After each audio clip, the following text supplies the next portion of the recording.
Excellent. So, Marcus Kearn, we run a company called CFT Group. We're based in Lisco, that's East Cornwall. Anybody here been in East Cornwall anytime recently other than driving through? That's really good. Okay, we've got to keep on talking because there aren't that many companies out there and I'm trying to keep the network as much as we can. A quick shout out, there's a Kernel Data event as well in July in Liscard, so come along to that as well. I'm going to give you a really brief overview about what we do. We are a payments company and we try to do a bit more than payments. We take money for your gas bill, your electricity bill, those sort of things. And we give you an app on your phone that allows you to improve the experience of direct debit. We want to turn bill payments into a relationship, as it says there. A lot of people have this sort of experience with direct debit, especially people that are on lower incomes.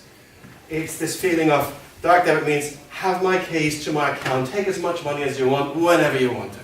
That's actually literally what happens. And after that, there's this feeling of like you have no idea what's happening. You get sent a bill, the bill says, in 2 weeks' time we're going to be taking some money out of your account, and it's going to be X for your phone bill and Y for something else. Nobody remembers, it's hard to keep track of your accounts and so on.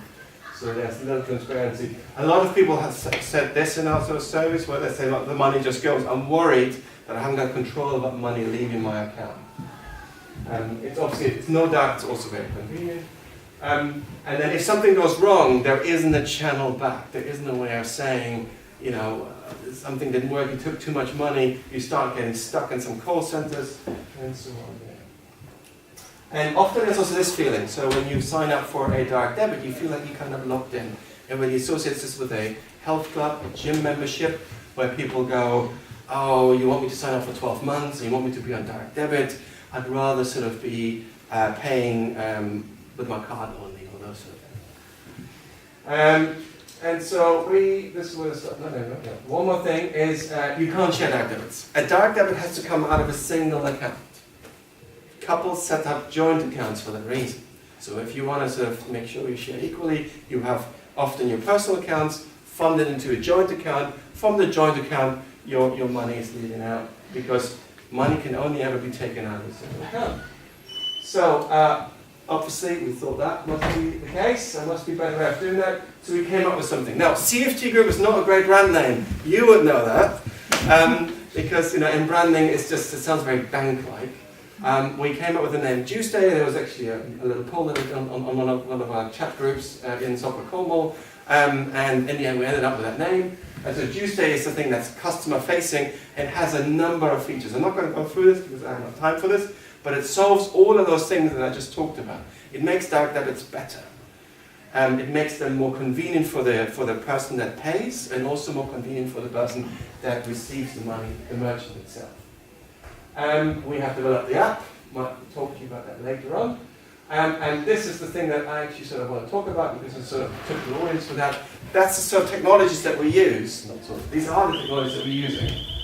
So we have a team of now 14 people working in East Cornwall. We use Java, Spring Boot in quite a lot of our stuff, but we also found the developers being very excited and interested in Erlang. And Erlang suits itself really well to the sort of stuff that we're doing. Phoenix, the web framework that comes with it, that's also quite interesting. We're using quite a lot of the AWS, Amazon Web Services technologies, so that's why we see Aurora in there with a PostgreSQL syntax itself. The robot framework for our testing, and then some of the other technologies there. Because we're doing a mobile app, that means we also do Swift for iOS, Apple devices, as well as obviously the Android development itself. Android development is very nascent. We're actually probably going to get an agency to build that first because we haven't got the staff to do this as quickly. But we will then bring this in-house. So we have Android development, iOS development, stack development in the background, and that team is just going to grow. And I think, I'm not sure how much time we've got left. 1:30 left. Perfect. So that's the team here. There's a couple of people that are missing on there already, like Cameron. Cameron is now a marketing executive who's joined only very recently, spamming all of our Twitter feeds with lots of creative messages. And we find actually quite a good resonance. It's quite interesting to see on the consumer side, people are interested in, oh, there is a different way of doing that. You can actually do your bill situation, you can pay your bills differently. I can pick the date differently every month if I wanted to. I can split the bill with my housemate fully automatedly. Is that those sort of messages that we're putting out, and we find resonance that there's a demand for that from people as well. And then I'll leave you with this final message here to say, if this is where this guy is, just in case you don't know. So if you find yourself, we're down here at the moment, I guess. If you find yourself anywhere going through here, the A38 goes, 38 I think goes straight past all the way to Plymouth. Just get off the motorway, get a coffee, we'll make you a wonderful coffee, we'll have a little chat. We love technology, we love software development, so do come along and and just sort of discuss maybe how your business, how you personally could be interested in that.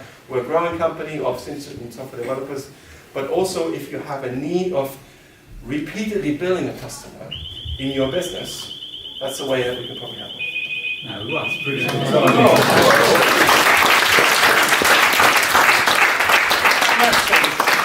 questions for Marcus? Questions? You look like I can set up the What we're saying is this is like Britain's Got Talent, so you've got to see how it is. Right, yeah. App users never charge? No, so the service is free to the consumer, and the merchant gets charged for the collection of money. It's a very traditional way of sort of, we add value to both sides, but the consumer never has to pay anything. How do merchants feel about that variability and flexibility in their customers potentially feeling that they can choose whether to pay that much Yeah. or not? So it's not whether, it's about when to pay. So it's very clear in our documentation, in our approach that we say it is for your convenience. It's maybe for 2 weeks until you get paid, until your money comes in. With universal credit, we have these big gaps where people want to pay. The people that don't want to pay, we cannot help. And we be honest with the merchants about that. And we allow the API that sends us the invoice. So the bill, our job starts with the merchant saying, I need to collect money from you. Right? So there's a bill coming in. We communicate this to you on the mobile device saying, hey, in 2 weeks' time you need to pay this bill. If you want to pay right now, you can pay with less. Or if you want to pay, leave it as this, in 2 weeks' time it's going to come out. Or if 2 weeks isn't good and you want to pay at the end of the month, you can say and commit to that now, and then you pay a little bit more. And the little bit, we're talking about 10 pence or something like in that direction. Right? And it gives the merchant the confidence that the consumer committed to wanting to pay. Because what you have with people that don't want to pay, they ignore all the letters. And it's the absence that's more of a problem in the class. Okay, thank you. Great.